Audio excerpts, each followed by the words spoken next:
akhirnya seminggu udah nih kita nggak ketemu, akhirnya kita ketemu lagi bareng aku Kak Yosef. Kita ketemu di acara Kejar UTBK SNBT 2023 bareng Ruang Guru.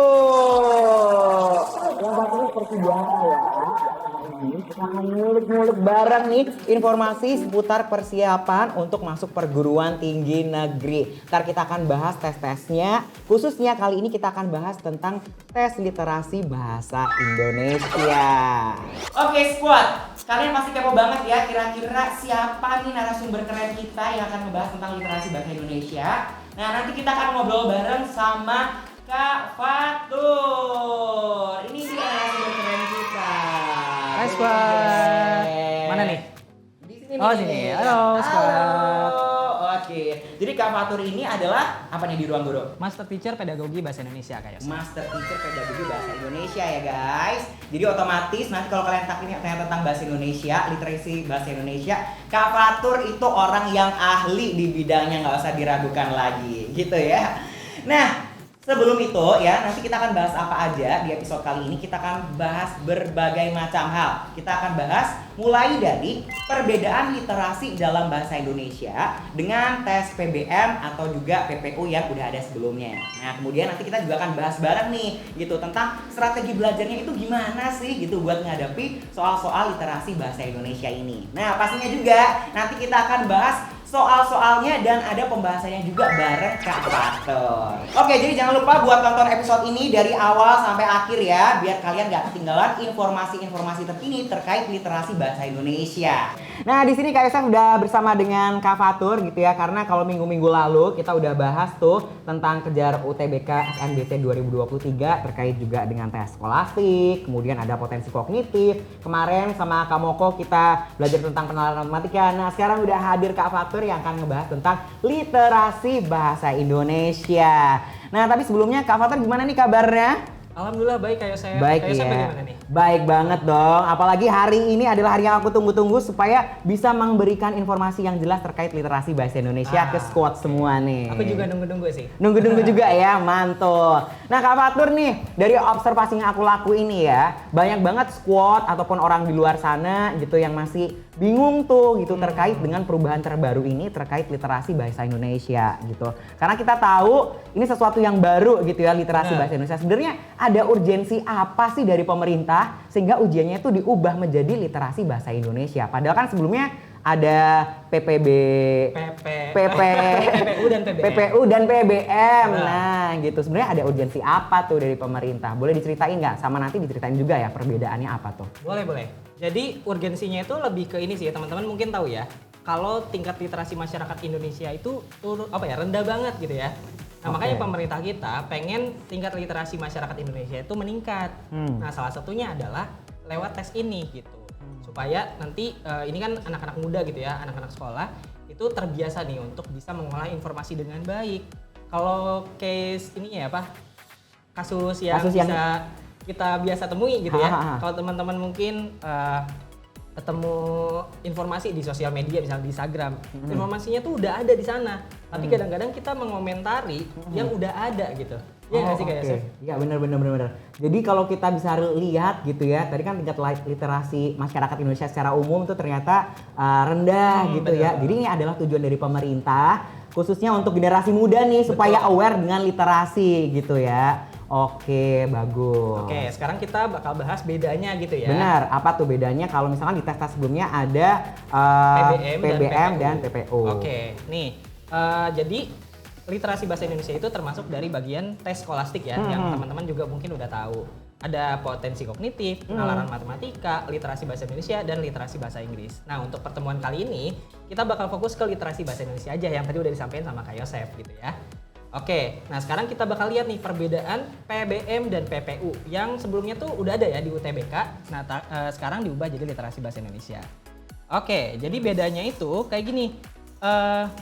Karena apa ya? Sebelumnya tuh di UTBK ada yang namanya pemahaman bacaan dan menulis, kemudian ada juga pengetahuan dan pemahaman umum ya.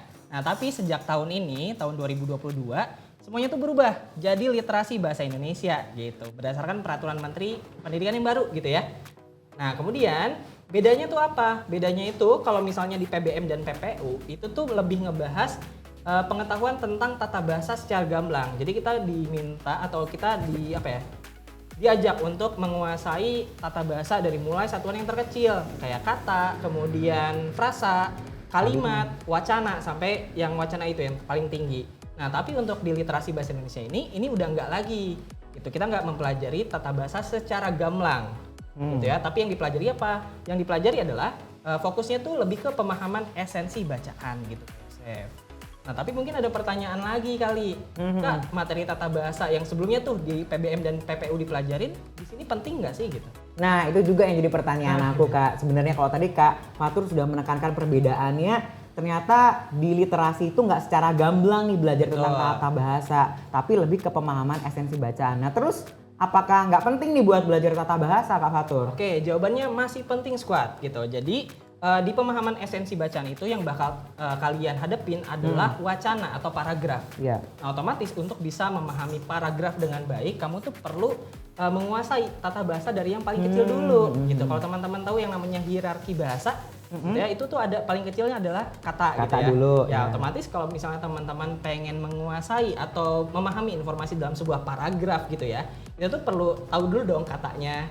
Makna katanya apa Betul. gitu ya. Terus sesimpel lagi di kalimat tuh ada struktur kalimat. Betul. Subjek, predikat, objek, keterangan gitu ya. Okay, nah, itu kalau misalkan udah menguasai yang itu, nanti ketika membaca sebuah paragraf, teman-teman bisa jadi tahu tuh subjeknya nih yang mana, kemudian subjeknya nih lagi ngelakuin apa sih gitu.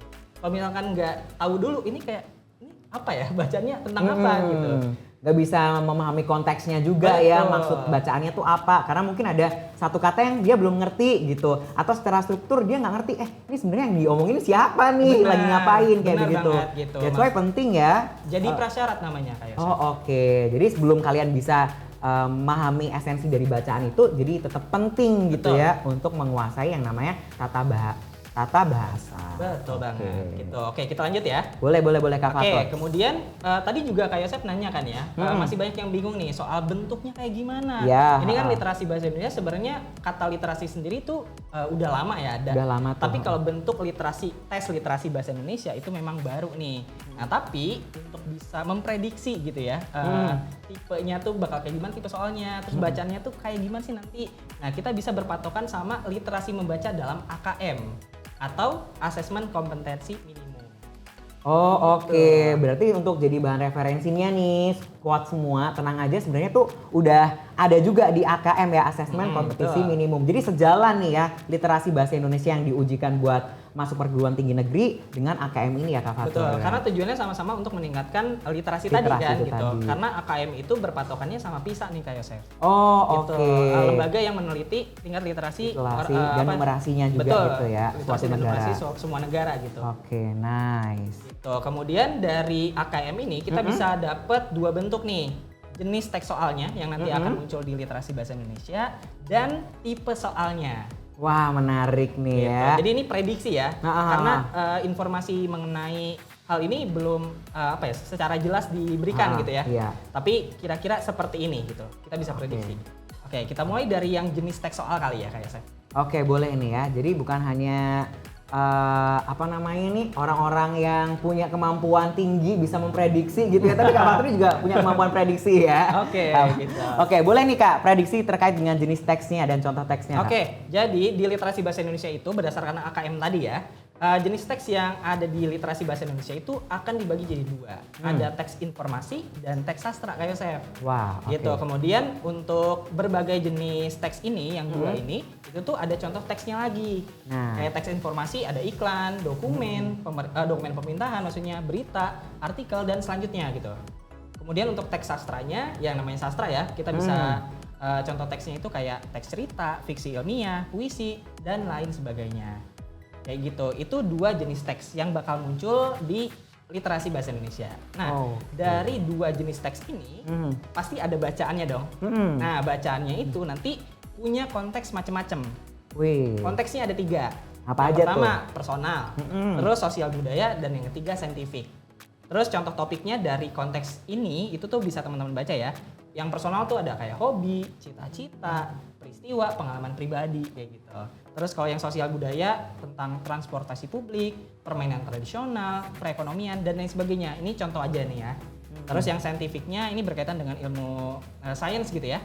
Ada ilmu ruang angkasa, medis, gizi, fisika dan lain-lain. Nah, tapi kalau teman-teman nanti perhatikan gitu. Jadi setiap jenjangnya kan jenjang pendidikan itu dibagi jadi macam-macam ya. Ada Ya, SD, betul. SMP, SMA gitu. Nah, semakin rendah jenjang pendidikannya itu konteks personalnya akan semakin banyak. Oh. Karena lebih mengenal diri dulu Oke, kan gitu benar, ya. Nanti untuk yang sosial budaya dan saintifiknya akan lebih sedikit. Tapi semakin tinggi jenjang pendidikan yang teman-teman lagi jalanin karena sekarang lagi duduk di bangku SMA ya. Betul. Maka sosial budaya dan saintifiknya akan semakin banyak.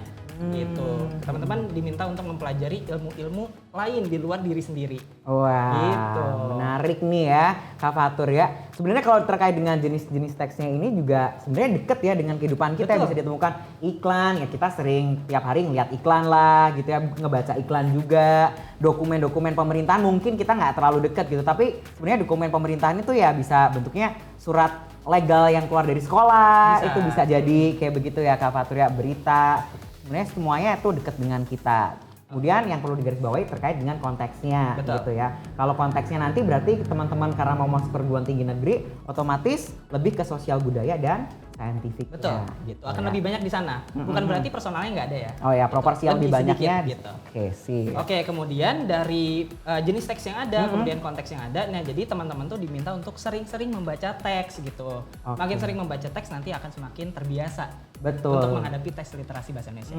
Dan pengetahuan bisa jadi lebih luas ya dengan ngebaca berbagai sumber tadi kayak begitu ya. Fun fact-nya Kak Yosef, Apa tuh fun fact-nya nih? membaca untuk literasi bahasa Indonesia ini nggak cuma berguna untuk tes ini doang, Wih. tapi untuk semua mapel. Oh. Gitu, karena bacaannya ini Ah. tadi kan ada personal, sosial budaya, saintifik, itu tuh bisa jadi lintas mapel.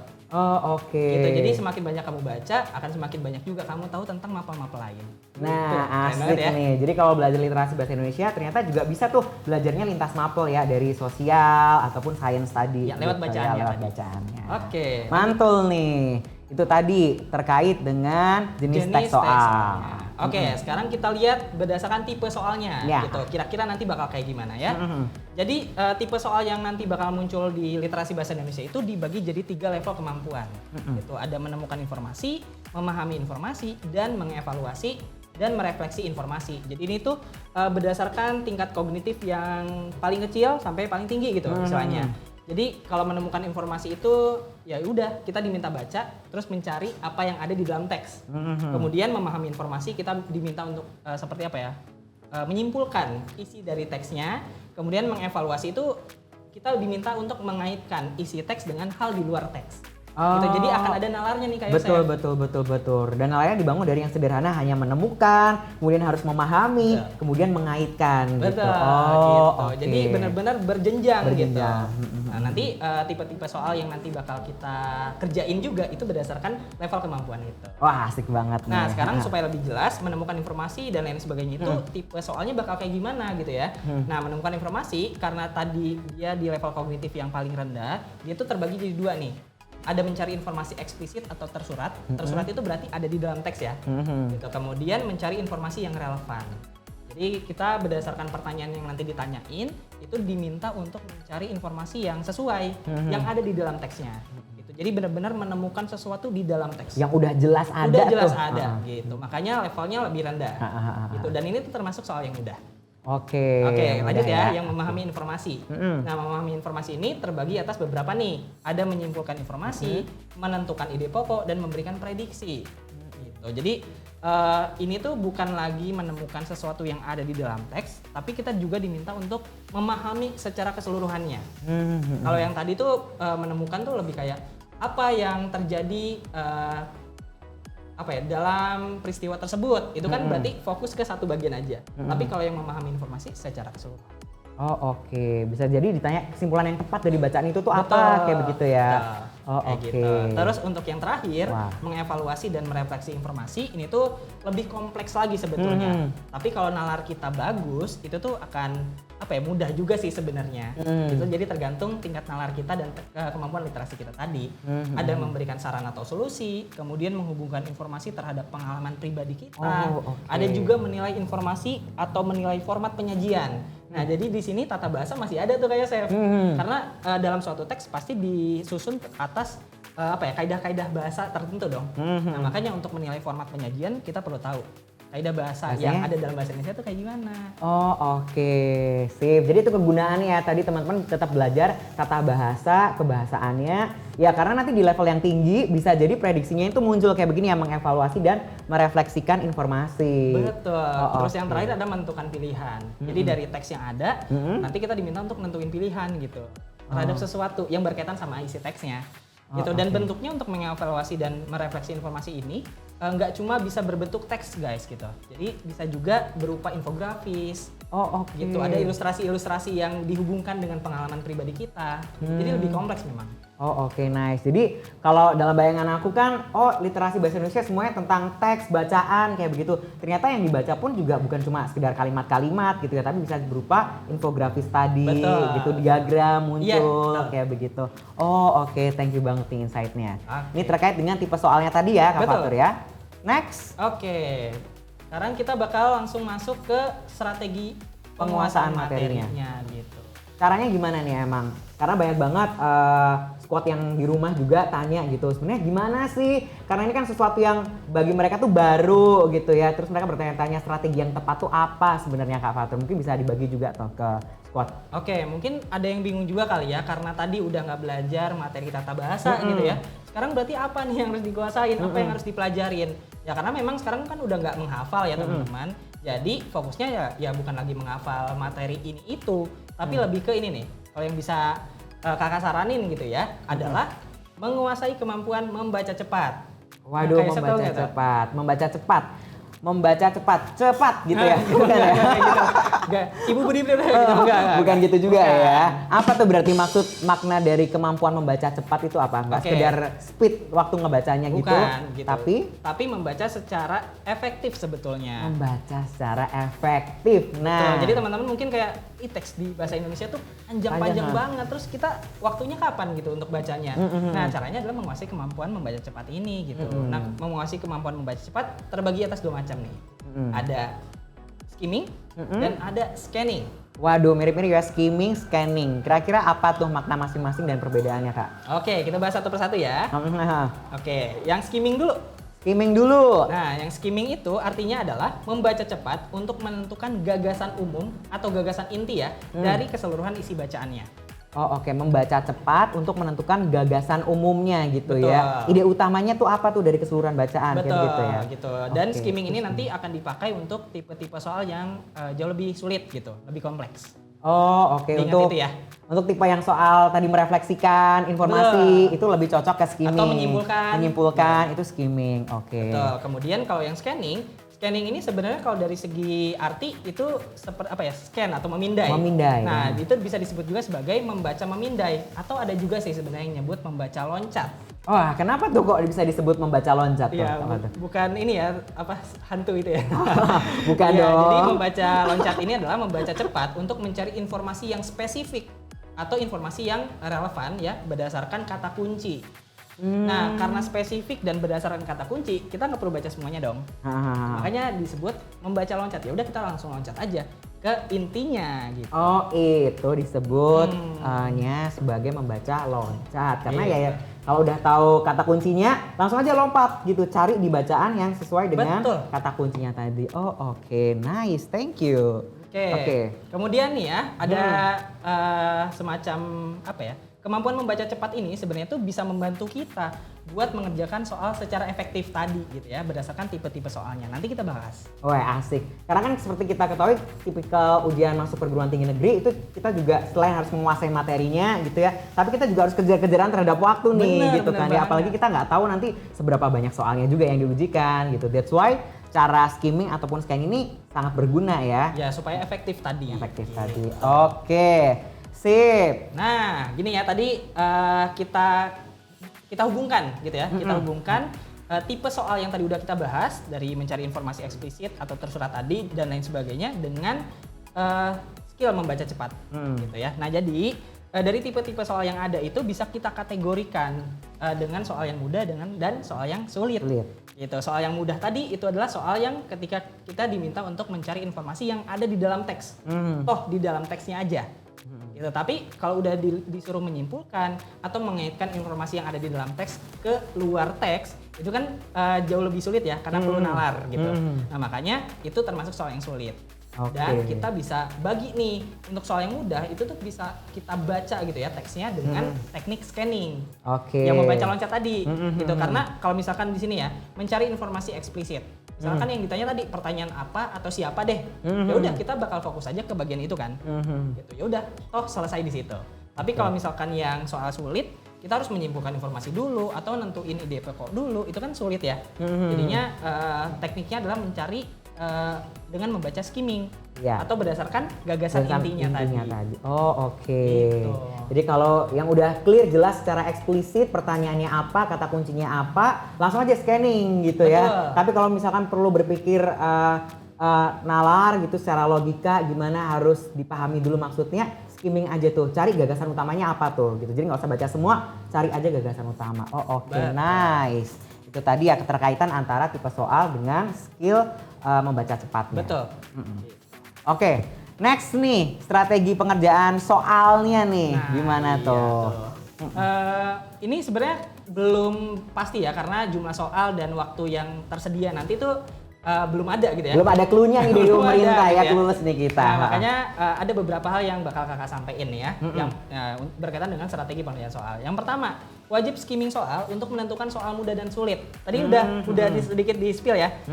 Jadi ketika mengerjakan soal nanti ini juga harus dilakukan, wajib banget Kak Yosef. Jadi ketika ngerjain soal itu tuh wajib dulu di skimming satu-satu gitu ya semua soalnya untuk nentuin mana nih soal yang mudah dan mana yang sulit. Itu triknya berarti harus melihat semua gitu, di skimming aja gitu buat ngategoriin ini yang harus nanti kategori susah, mudah gitu ya. Betul. Untuk menentukan ini nanti tuh benefitnya atau manfaatnya adalah kita bisa tahu kita bisa menentukan waktunya juga, prioritas gitu loh. Kalau misalkan soal yang mudah bisa kita kerjain duluan, soal yang sulit bisa kita kerjain belakangan. Dan mengelompokkan soal mudah dan soal yang sulit itu juga membantu kita untuk menentukan ini tuh pakai metode yang mana tadi membaca cepat yang mana gitu. Jadi teman-teman bakal mengerjakan tesnya ini secara lebih efektif gitu. Ya, kemudian ketika nanti udah mau ngerjain soal itu tuh teksnya kan panjang banget gitu ya. Jadi jangan baca teksnya dulu, tapi baca soalnya, pahami kata kunci yang ada di soal, baru baca teks. Jadi backward design gitu lah istilahnya. Jadi justru kita harus fokus ke pertanyaannya itu apa gitu. Soal yang ditanyakan apa gitu. Pahami kata kunci yang ada di pertanyaan, baru deh baca gitu ya. Iya, kalau nggak kayak gitu nanti bolak-balik kayak saya. Jadi udah mah kita baca duluan terus tadi pertanyaannya apa ya gitu. Kan kita juga belum kegambar juga ya waktu baca ya gitu. apa yang harus nanti ditanya. Buang-buang waktu sih jatuhnya. Gitu. Makanya baca soalnya dulu, pahami kata kuncinya untuk menentukan ini tuh soal yang mana tadi. Tipe soalnya kan udah kita bahas ya. Gitu, kemudian baru baca teksnya untuk nyari mana nih yang ditanyain gitu.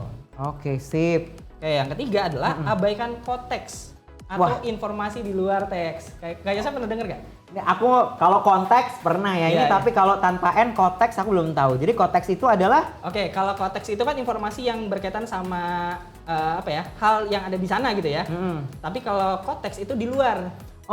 Jadi bedanya yang konteks itu ada di dalam, tapi kalau konteks itu di luar gitu ya. Jadi kalau nanti teman-teman menemukan ada opsi jawaban gitu ya, yang nggak dibahas di dalam teksnya, itu tuh bisa kita anggap salah sebenarnya.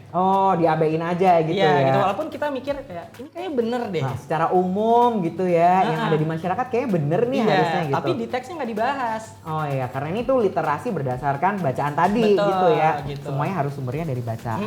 Gitu. Karena nanti opsi jawaban yang ada di literasi bahasa Indonesia juga itu sebenarnya tuh dibagi jadi 3 doang. Ada true atau benar gitu ya, false atau salah, dan cannot say. Cannot say ini nggak bisa kita bilang benar, nggak bisa kita bilang salah gitu. Abu-abu ya berarti ya kan? Nah yang tadi, konteks tadi gitu.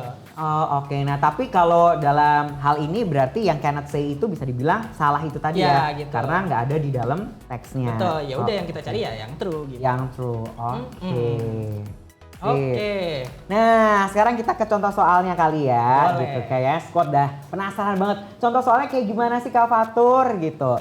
Silakan nih Kak, boleh dibahas nggak contoh soalnya seperti apa? Boleh, ini contoh soal yang waktu itu dikasih sama Mas Menteri nih. Oh oke, Mas siap. Menteri Nadiem Makarim ya. Ini kita bahas ulang. Jadi squad mungkin udah pernah Lihat juga. lihat gitu ya, atau coba ngerjain juga gitu sedikit-sedikit. Nah ini ada teksnya gitu. Tapi tadi kalau misalkan ketemu soal, baca teksnya dulu atau baca pertanyaannya dulu? Baca doa dulu, biar lebih baik gitu ya. Niat dulu. Niat dulu ya. Enggak ya, tapi kalau dalam hal ini berarti kita memang harus langsung ke baca pertanyaan dulu Betul, ya. betul banget. Nah, ini udah ada teksnya. Teksnya itu tentang khasiat susu ya dan apa ya? Kayak faktor-faktor gitu ya yang menyebabkan orang tuh nggak bisa mengkonsumsi susu. Nah, pertanyaannya ya. Jadi berdasarkan bacaan di atas yang tadi, bila seorang temanmu Ari, ini ada temanmu Ari ya, mengeluh bahwa ia tuh sebenarnya pengen minum susu kayak teman-teman lainnya, tapi selalu diare ketika minum susu. Apa nih yang bakal kamu sarankan? Nah, Kak Yosef udah belum? Ini tipe soal yang mana? Ini kalau menyarankan kayaknya berarti tipe soal yang sulit ya? Iya, yang memberikan saran yang memberikan terakhir. saran yang terakhir. Betul. Iya. Gitu. Berarti harus pakai teknik skimming. Betul. Waduh, pinternya aku. Squad Oke. juga tadi nebak yang sama nggak? Oke. Kalau sama kasih jempol dulu dong ya di appsnya. Oke, ini ada Sip. opsinya ya, A sampai E gitu ya. Boleh squad baca dulu gitu, kemudian nanti baru baca teksnya. Nah, sekarang kita balik lagi nih ke teksnya. Oke, tadi kata kunci dari pertanyaannya adalah kita punya temen nih namanya Ari. Ari, Kemudian dia pengen minum susu, tapi selalu diare gitu ya. Nah, ya udah, di sini ada nih. Kita fokus ke bagian tertentu aja. Jadi, menurut teks ini ya, ada dua kemungkinan penyebabnya. Kalau ada orang yang nggak bisa mengkonsumsi susu. Yang pertama, karena sifat yang terkandung dalam susu itu nggak disukai orang. Oh, Oke ya, yang kedua, karena sifat biologis orang yang bersangkutan atau intoleran. Gitu. Jadi kalau misalnya kita balik lagi ke kasusnya Ari, dia tuh sebenarnya suka susu atau enggak? dia suka. Suka. Iya, Berarti bukan penyebab yang pertama dong. Betul. Karena penyebab pertama dia bilang karena sifat yang terkandung dalam susu yang tidak dia disukai disukai. orang. Padahal si Ari suka. Iya, makanya yang ini salah. Kita fokus aja ke penyebab yang kedua. Nah, ke bawah-bawahnya nanti bakal dijelasin buktinya dong. Penyebab pertama itu kayak gimana, penyebab kedua kayak gimana. Nah, karena kita tadi udah dapat intinya atau gagasan intinya, nah udah nanti fokus aja ke penyebab kedua kayak Chef. Oh, berarti lainnya sebenarnya nggak terlalu penting untuk dibaca lagi ya, Betul. karena kita udah dapet tuh konsepnya di situ. Nah, konteksnya udah dapat tadi kan. Konteks sesuai dengan case-nya Ari. Case-nya Ari. Betul. Jadi di bawahnya ini akan ada teksnya lagi, tapi ya udah kita fokus ke penyebab kedua aja. Di sini dibilang, sementara itu penyebab kedua dapat diatasi dengan menggantinya dengan air susu yang telah mengalami perlakuan khusus atau fermentasi. Terus ditambahin lagi nih di bawahnya, penderita yang demikian dapat meminum susu bubuk dengan kadar laktosa rendah atau susu fermentasi seperti yogurt, kefir atau coumis. Gitu. Nah, dari dua bukti ini gitu ya, dengan kita bisa fokus ke penyebab yang kedua, maka kalau kita lihat lagi soalnya, ya udah solusi yang bisa kita kasih ke Ari apa? Ya. Ari dapat minum susu, minum yogurt. Yogurt, turunannya tadi ya, yang Betul. laktosanya rendah. Oh, oke. Gitu. Gitu. Terus Ya. ini tadi kita sempat bahas yang namanya konteks atau informasi di luar teks. Ini ada contohnya nih. Apa tuh? Yang mana nih contohnya? Contohnya konteks itu yang B. Ari dapat mencoba susu bubuk seperti susu yang diminum balita. Nah, ini tuh konteks. Nah, kenapa kok konteks tuh, Kak? Oke, kenapa konteks? Mungkin kayak gini ya. Tadi ketika kita baca yang ini ya, dua teks ini, maksudnya dua kutipan ini, mungkin kita mikir kalau misalnya di situ dibilang kalau penderita yang demikian dapat meminum susu bubuk dengan kadar laktosa rendah. Nanti kayak mungkin balita juga minum deh. Iya, Ya karena nggak sih? laktosanya rendah gitu Iya, ya. karena balita nggak mungkin minum susu yang kadar laktosanya tinggi dong, karena nggak aman bener. untuk pencernaan dia. Betul, belum siap nerima Betul. gitu ya. Tapi ada nggak di dalam teks? Nggak ada, nggak disebutin tuh kaitannya sama si Iya, balita. makanya ini tuh konteks. Atau kalau di tipe jawaban tadi itu yang cannot say. Oh, oke. Ya. Nah, tapi ya. karena cannot say itu ya udah kita bisa abaikan Abaikan aja gitu Apalagi ya. tadi ada jawaban yang benar, gitu kan. Makanya kita jawabnya ya udah kasih saran ke Ari dalam bentuk ini. Ari dapat mencoba minum yogurt. Oke, nah aku jadi kepikiran kalau kita ngebaca suatu teks gitu, apalagi kasus khusus di literasi bahasa Indonesia, jangan sampai tuh campur adukan perasaan, pengalaman masa lalu gitu ya, Betul. dengan apa yang sedang dibaca gitu, karena fokusnya ya semua informasi yang ada di dalam bacaannya aja. Betul. Gitu. Abaikan perasaan masa lalu gitu ya si dia yang sudah menghantui kamu. Ya. Oke. Ya. Nah, di sini udah ada beberapa pertanyaan nih Kak Fatur gitu ya. Dari Aisyah Anna. Kak, gimana nih tips dan trik belajar buat persiapan UTBK? Dan sebaiknya itu harus mulai dari mana sih Kak? Oke, tips and triknya untuk bisa sukses gitu ya menguasai tes literasi bahasa Indonesia atau SNBT sebenarnya semuanya gitu ya. Nah, kunci sukses di tes literasi bahasa Indonesia adalah pembiasaan sebenarnya. Gitu. Jadi semakin kamu terbiasa untuk membaca informasi yang ada di dalam teks, itu juga kamu akan semakin mahir gitu untuk mengolah informasinya. Kemudian juga kamu akan semakin terbiasa gitu untuk mencocokkan antara pertanyaan dengan teksnya. Itu karena itu kan butuh skill ya, kayak apa nih yang ditanyain, berarti aku harus bacanya ke bagian mana. Itu nggak bisa dikuasain dengan kayak sekali nyoba gitu, apalagi teman-teman belum menguasai betul-betul. Terus juga pembiasaan yang bisa teman-teman lakukan adalah 2 nih sebenarnya. Yang pertama adalah ikuti TO atau try out. Terus yang kedua adalah pakai fitur-fitur yang ada di UTBK Center. Mungkin sebelum ke tryout kita bisa bahas juga kali Kak Yosef ya, karena kita kan satu tim nih. Di fitur-fitur di UTBK Center itu ada banyak gitu ya, ada video belajarnya gitu ya, video konsep kilat, betul nggak sih Kak Yosef? Terus ada juga video bedah tipe soal. Jadi nggak cuma diajarin materinya, tapi juga dikasih tahu tipe-tipe soal yang kemungkinan bakal muncul di subtes itu atau di subtopik itu tuh kayak gimana. Jadi kayak pembahasan-pembahasan yang tadi Kak Fatur paparkan gitu ya, sebenarnya teman-teman udah bisa lihat juga gitu ya di fitur UTBK Center. Betul. Terus ada juga ketika latihan soalnya ada bank soal sama duel soal. Gitu. Itu jadi kayak benar-benar bisa dikustomisasi gitu sih sesuai dengan kebutuhan kamu. Kalau bank soal ya udah ngerjain semuanya gitu ya. Tapi kalau duel soal bisa dikustomisasi sesuai dengan kamu tuh pengen ngerjain yang mana, iya nggak sih? Betul. Nah selain itu di UTBK Center juga ada ini nih buat teman-teman yang, aduh aku pengen disiplin belajarnya. Nah itu bisa ada smart schedule juga ya gitu, ngebantu supaya lebih disiplin gitu, supaya ya itu tadi kata Kak Fatur harus makin membiasakan diri, makanya dijadwalin aja gitu ya. Betul. Terus tadi juga berkaitan sama materi tata bahasa yang masih penting untuk dipelajari. Ada juga kamu bisa baca-baca tuh di modul kilat UTBK.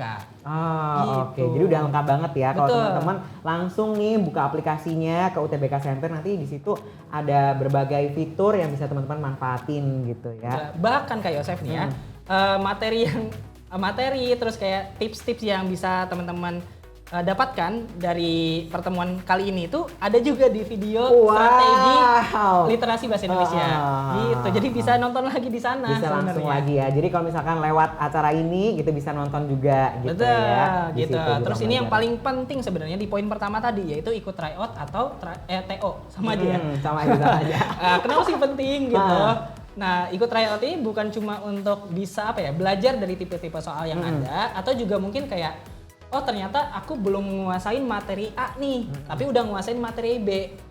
Gitu. Tapi bukan cuma untuk tahu hal itu, tapi juga untuk tahu perkembangan belajar kamu tuh kayak gimana. Jadi misalnya ketika ngikutin TO yang pertama nilainya masih jelek. Kemudian materi ini ternyata aku belum bisa. Terus di TO yang kedua ternyata udah bisa gitu, nilainya juga lebih baik. Berarti kan kemampuannya meningkat. Nah, perkembangan belajar itu bisa dimonitoring lewat tryout. Makanya penting banget.